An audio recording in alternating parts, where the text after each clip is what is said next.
প্রিয় দর্শক শ্রোতা, আজকে আমরা প্রান্তিক কৃষি থেকে আসছি শেরপুর জেলার অন্তর্গত শ্রীপুরদি উপজেলার একটা প্রান্তিক একটা বাজারে। রসুন কত করে ছোট ভাই? 200 টাকা। 200 টাকা কি বুন্দা? পাল্লা পাল্লা পাল্লা বলতে 5 কেজি রসুনের দাম মাত্র 200 টাকা। কেজি হলো 40 টাকা কেজি। 40 টাকা কেজি। আর কি কত টমেটো কত? 300 টাকা মোট। হ্যাঁ, খুচরা নিলে 10 টাকা কেজি। খুচরা নিলে 10 টাকা কেজি। এই যে যে শাক সবজি থেকে শুরু করে যে ফসলাদির যে দামগুলা এইভাবে যে পড়ে গেছে, তাতে কি কৃষকের উৎপাদন খরচ উঠবে? না না, উঠবে না। হ্যাঁ, 35,000 টাকা পেঁয়াজ না গাইছি, হ্যাঁ, এই জায়গায় 31,000 টাকা উঠছে। 35,000 টাকা খরচ করে পেঁয়াজ লাগাইছেন, 31,000 টাকা উঠছে, তার মানে 4,000 টাকা লস। আর মেহমত যা করছে সব বিফলে। না, এইভাবে আসলে কৃষক বাঁচবে না। আরো দেখাই এই কি অবস্থা। চাচা, পেঁয়াজ কত করে কেজি? 35 টাকা কেজি। দেখতেই পাচ্ছেন প্রত্যেকটা ফসলের দাম এমন ভাবে কমে গেছে বলার বাইরে।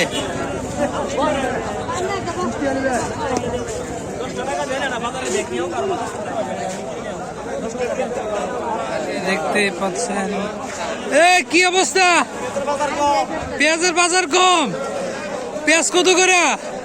35 টাকা কেজি। 35 টাকা কেজি খুচরা, এটা তার মানে পাইকারি? পাইকারি 35 টাকা কেজি। অথচ ঢাকা শহর, চট্টগ্রাম শহরে এখনো পেঁয়াজের দাম 40 টাকা থেকে শুরু করে 50, 60, 70 টাকা কেজি। দেখি আরো কিছু দেখাই। কি অবস্থা, কেমন আছো? কত করে বুন্দা? 20 টাকা।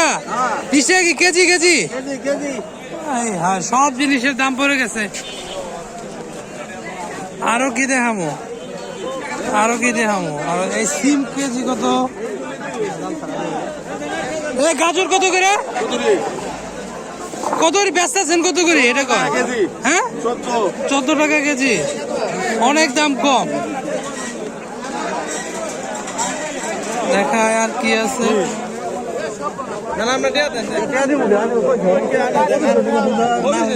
ছোট আলু কেজি কত ভাই? 40 টাকা। 40 টাকা কেজি। মানে প্রত্যেকটা জিনিসের দাম অনেক কমে গেছে।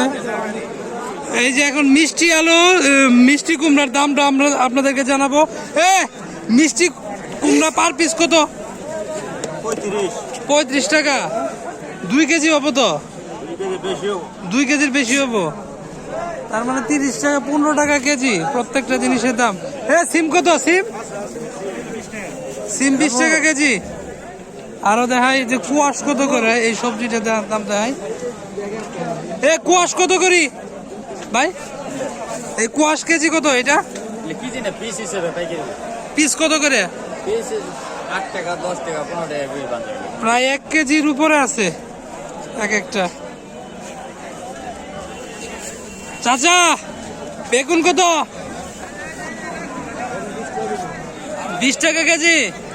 এই যে দেখতে পাচ্ছেন কত সুন্দর এই বেগুন, 20 টাকা কেজি। অথচ পাইকারি মনে হয়তো 10 টাকা বা 15 টাকা কেজি। সবটা জিনিসের দাম অনেক অনেক কমে গেছে। অনেক কমে গেছে। এই কপি পার পিস 3 টাকা, 4 টাকা করে। কি নিব মানুষ, খাবো কি? কিন্তু কৃষক বাঁচবে না।